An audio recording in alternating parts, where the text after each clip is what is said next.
Hey guys, welcome back to another Take 5. This one's going to be about sets. Sets are um, another type of variable format that you can use to create um, additional variables all contained within the same actual variable. So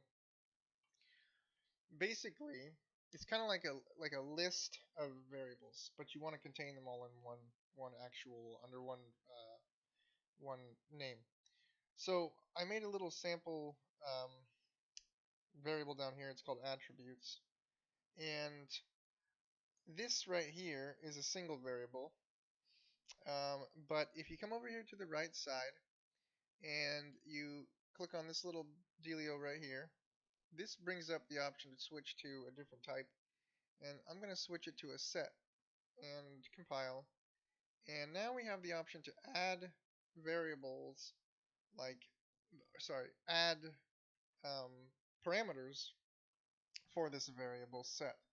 So this is a string set, so we could basically put in different values, and the values can be whatever you want them to be. Like if you wanted to have a set of names, you could have John, and then you can have Sally, and you can have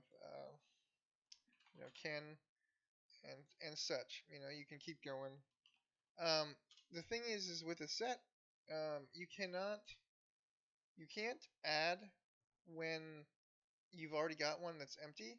It won't let you add another one. You have to change the current value of an empty one because it's going to create an empty set variable. So you don't want to continue. You don't want to continue to do that. You just basically need to fill in the name with something at least, and then you can continue to hit the plus button and add more items to the set. You can also delete them from the set over here on the right if you don't want them. And this goes for arrays as well. Arrays have this option that you can do. You can either insert or delete items. They don't let you insert on a set because if this one's empty, it's kind of like hitting the plus sign, and it has to have an actual parameter that's filled in before you can add another entry to the set. That's pretty much it for sets, really. There's not a whole lot about them.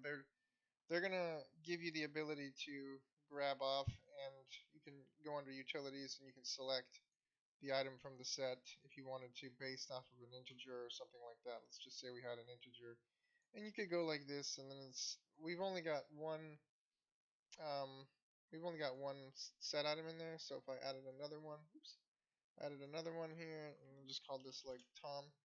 Um, you could use that to grab a different item from the set based on this value. So if this value was 2, or 1, I mean, it's gonna grab Tom, and if this value was 0, it would grab John, and it would take John. This node right here is actually something I'm going to explain in another video. It's a very handy node, but I don't really need to go. You can also go in here and clear and add, um, and basically do a lot of the things that you would do in an array.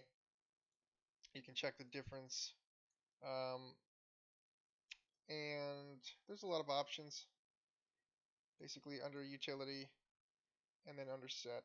You have to array. You could probably, yeah, you can basically take all the set items and make an array out of them, and then you can push that into another array or add that to another array.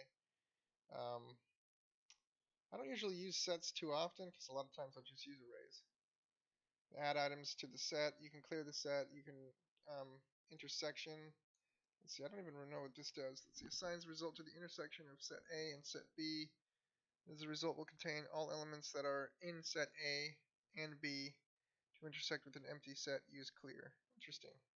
So these are little handy functions that you could use if you wanted to use a set for something. Say if you only needed to have 4 or 5 different entries. Otherwise, it's good to just use an array. A lot of times, arrays are really nice. They're super handy. So anyway, that about wraps up sets. Thanks for watching.